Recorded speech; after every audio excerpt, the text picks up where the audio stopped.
ګوره وروڼو که چا زما دپاره دروغ ووایي په ورځ د آخرت به ذمهواري ښه کولو والا مې الله دی زه نه یم او چې څوک الله ښه کوي وایي. السلام علیکم دوستانو، دا ویډیو مکمل وګورئ خو لومړنۍ زما یو دوه خبرې واورئ. ډیر زیات ما سره خلک رابطه کوي که نه، نو ورور مې رابطه ما سره مه کوئ. د بابا نمبر ورکړي په ویډیو کې او ویډیو مکمل وګورئ، تاسو له به د بابا ویډیو میلو شي انشاءالله، نمبر برته میلو شي. صحیح ده؟ دا د څو کاله شپږ کالو دا د شپږو میاشتې یو څه ته ګوره.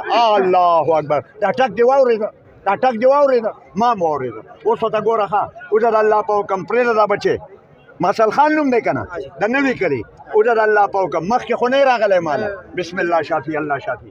په پوزه سارا کاږه، په خولو کاږه. وایي د بادو علاج نشته، راوله د بادو ډک خلک چې زما الله یې دله دلته د بادو نه خالي کړي. الله شافي الله کافي وننزل من القرآن. الله اکبر. ووایه خپله ځمکې ته ووایه په ایمان به وایه. اوس پکې لړ شته نشته. دا ګوره وروڼو، دا په ایمان په دې سترګو ما په خوب کې بیا څلور یاران ولیده. هغې له د اسمان نه کتاب قرآن راغی، هغه قرآن کولاو شو، هېڅ چا نه ونیولی، ډېر غټ و. هغې کې د یو یار زما ګوته ونیوه، په یو آیات یې راته کېښوه، وایي په دې ګوته کېږده، وایي دا درځي ما یو بس وایي دا د حکمت جګړه ده او د هر مرض علاج دی. او ما پرې تجربه وکړه، په زرګا او په لکه خلک الله ښه کړه. یو ځل مریض راځي جوړېږي بیا نو زما بچي ما ته جاړي، په ما باندې په باران کې کوټه ساسي، په کچه کور کې زه اوسېږم. ولې دا پاکستان حکومت ته زه پاکستاني نه یم، د نواز شریف دور او ما ته زمونږ پرایم منسټر یې اوس یې رور پرایم منسټر دی، یېرېدلی چې نه یم. په تیمرګره کې هم ډایرکټ مې ورته لیټر ولیکه سره طاقت شایټم. او دویم دا وکړه چې یو عام اعلان وکړه چې په دې ملک کې په قرآن به فیصلې کېږي. نو په یو عمل ته رامنځته شوم باندې نو شابه هغه په وس کې نه وه او داسې مې ورته ولیکل. ما یې کړو الله په پکړ کې رالی، نو د الله پکړ سخت دی. که مې ورته نه لیکلی لیټر او لاندې مې ورته وکړو دا موبایل یې نه وي که نه، اوس باندې موبایل نمبر هم پکې لیکلی و. ټایم کې موبایل یې نه وي. موږ سره انصاف نه دی شوی، انصاف نه دی شوی. زما د تره زامنو دی په اسټرالیا کې بنګلې دي، په اسلام آباد کې بنګلې دي، په پېښور حیات آباد کې بنګلې دي.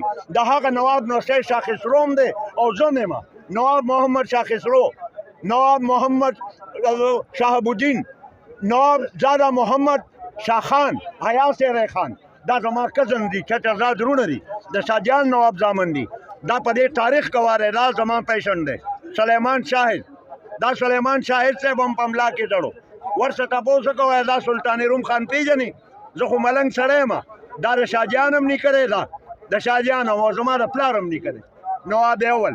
دا ټوله شجره پکې لرونو، زه خدای تعالی فقیر یم. خو زه په خیر الله شکر په دې ادا کوم چې مال الله پاک هغه حکمت راکړو چې کم حضرت اخوند الیاس بابا له الله ورکړی، د دې کاکا صاحب پیټي بند و، د میانور بابا د خال د صاحبزادګانو، او یو زمونږ حضرت اخوند الیاس بابا رحمت الله علیه. په کوم ځای کې دی؟ په لاجبو کې د هغه روزه ده، په دې کې د روزې تصویر شته. زه د دې خاندان سره موږ سره انصاف نه دی شوی. اوس زما دا انصاف دی چې دومره ماله حکومت سپورټ راکړه چې زه د دې قوم خدمت وکړم. زما په زړه یو ارمان پروت دی چې په هره ضلع کې زه یو خیراتي هسپتال کولاو کړم چې د هغې خلکو پکې علاجونه کېږي او بغیر له قیمت نه. خو موجوده دور کې زما غربت دی، غریب یم، وس مې نه کېږي چې زه پرې هر چاله ورکړم. خو بیا هم دا وایم غاړه دې بندي چې د چا سره پیسې نه وي او دی بیمار دی او ما ته موجود دی، نو هغه له دوی ورکوم قرض چې کله د ده له خدای وس ورکړه ما له دې خپلې پیسې راولېږي. زما وروڼو 2500 روپۍ په دې دور کې څه شی دی؟ ودې کې ستا د سټون د علاج دې په 2500 وکړي، د سپلین سټون دې وکړي، د بلیزر سټون دې وکړي، دا به زما الله کوي. دا ما ته خوب کې دا کشفي علاج میلاو دی.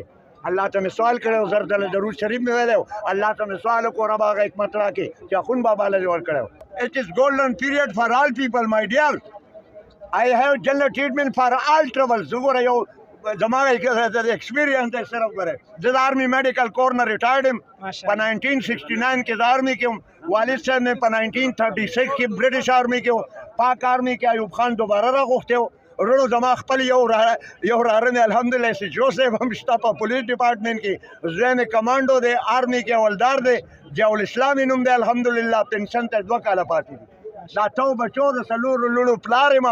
موږ خپل هم الحمدلله ترونو خو درې پاتې یو یو رانه مشر پاتې دی یو کشر پاتې دی دغه له خپل نمبر وای کو زما ګوره جی زما نمبر واوري که څوک بیا رابطه کول غواړي رونو که نه نو دا زما یو مختصر غوندې فریاد و د زړه بړاس بیا د بیرې معافي که په جذباتو کې زما د خولې نه څه داسې خبره ختلي چې په هغې باندې څوک ډسټرب شوی د هغې نه ایکسکیوز می ساري د هغې به معافي وغواړم خو انشاءالله چې د کنټرول خبرې به مې کړي تھینک یو یار بس ها علاج اوس دا به چې ستا دا دړه څومره وخت یې وایه دا لاس خو ټیک شو که نه نمبر واورئ که څوک بیا رابطه کول غواړي رونو که نه نو قدردانو زما نمبر دی 0327 92 12 092 او بل ټینار نمبر چې دی نو هغه رانه سیم کې ورک شوی دی سر خوړلی نو زه ما ګوته لګوم او هغه نه لګ ځکه چې ما دا ګوته کټ شوې وه داسې مې په چاړه دغه والې وه لرګی مې ټیکاو نو دا نیمه ګوته پرېوتې وه نو ما راوچته کړه نو بیا مې کېښوه نو اوس هغې کې د کټ نشان راځي که نه عقه سړی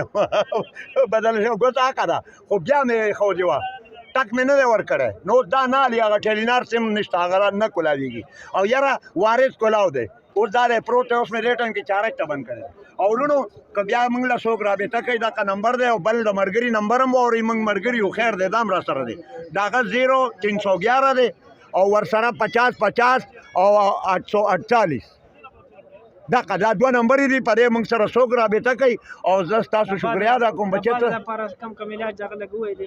ګوره جی ټولو وروڼو ته زه دا عرض کوم الحمدلله د هر قسم بیمارۍ لپاره به ستاسو علاج کېږي دوايانې مې ریاکشن نه کوي سایډ افیکټس نشته ریاکشن نشته بګې ټیسټ اپ ډوز ځکه کوي غیر الوپیتھیک ټریټمنټ دی زموږ دا روحاني معامله ده او یوناني ده انشاءالله نقصان به دې نه وي فایده به یې ونه شته نقصان هم نه در کوي سایډ افیکټ نه لري دردونه عرق النساء د نیرګو بیمار د ګیس بیمار د ګیټو بیمار ذهني بیماران آؤٹ آف کنټرول چې مکمل دي په کټونو تړلي راشه د الله په حکم چې هغه ایکسرو کې نه راځي هوایي دردونه دي هوایي باد دي په ایکسرو کې پته نه لګي او خلک یې ګډوډ کړی رای والا د خدای په حکم زه به ورته په مینه خبرې وکړم هغه باډي پرېږدي روغ رمټ به ځي که خیر په ډنګورو ګرځي راوله الله به یې په خپو کې طاقت واچوي دا دوا ده انشاءالله تھینک یو جي ستاسو نوم احتشام الحق نوشهره ترین مې ستا خپل نمبر هم راکړه مانه